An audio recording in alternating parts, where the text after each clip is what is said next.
schools are the temple of knowledge, and it is the place where a student grows up to be a scholar.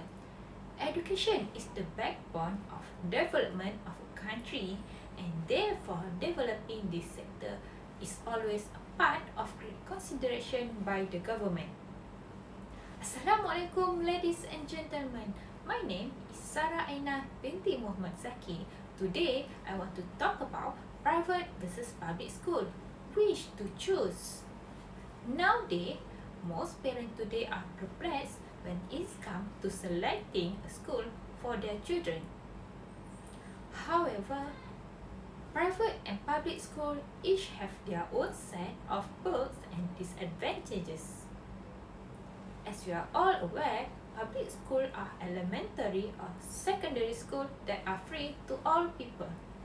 They are sponsored and regulated by the state of national government, which implies they are entirely or partially financed by taxation.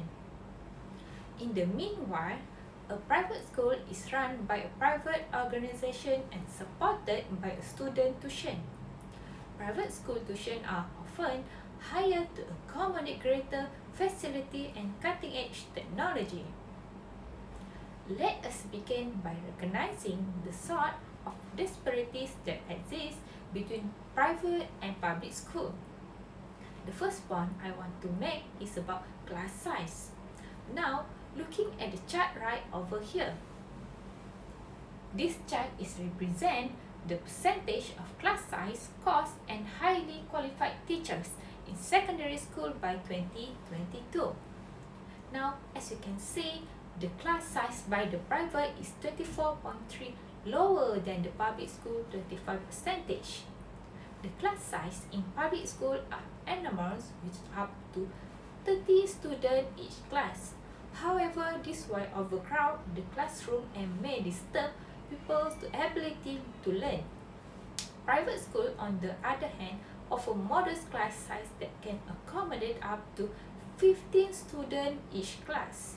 This will allow people to pay close attention while studying and will give comfort for the students. That is the distinction in class size. Let's take a look at it from the perspective of teachers. Teachers are less likely to pay attention in public school since the number of people in class is limited to 30 individuals each class, and teachers are required to teach according to the curriculum. Don't you believe that what makes it difficult for youngsters to learn? I believe so. While in private school, the number of people in the class is minimal, allowing teachers to focus on individuals' learning.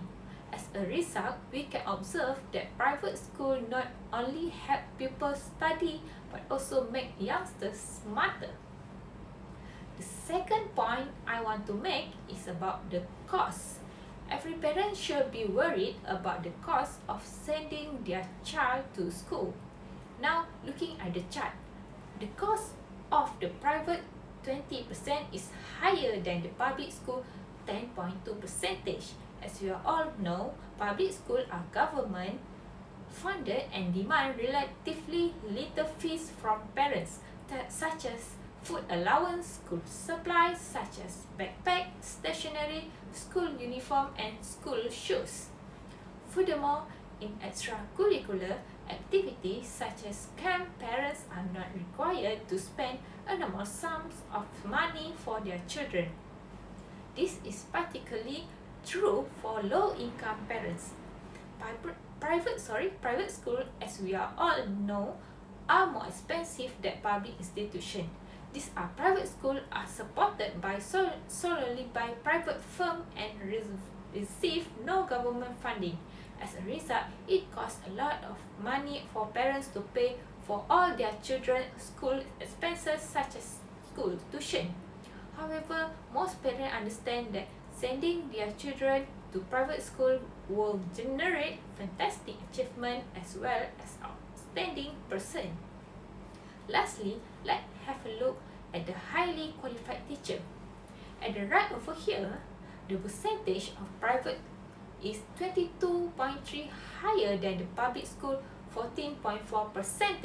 It is because of the courses that teachers in Malaysia are required to take, the majority of instructors in public school have strong abilities and expertise while educating kids. We can observe that teachers at the government school have a lot of experience, while teachers in private school, on the other hand, may pursue official professional development in order to improve their teaching abilities. You are now aware in distinction about the teacher.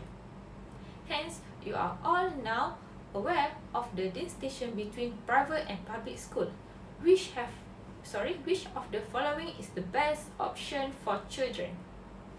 Although the government requires the kids to attend public school in order to become educated citizens, this does not imply that public schools are capable for doing so. However, parents should be prepared to provide for their children's requirements in order for them to be productive persons in the future.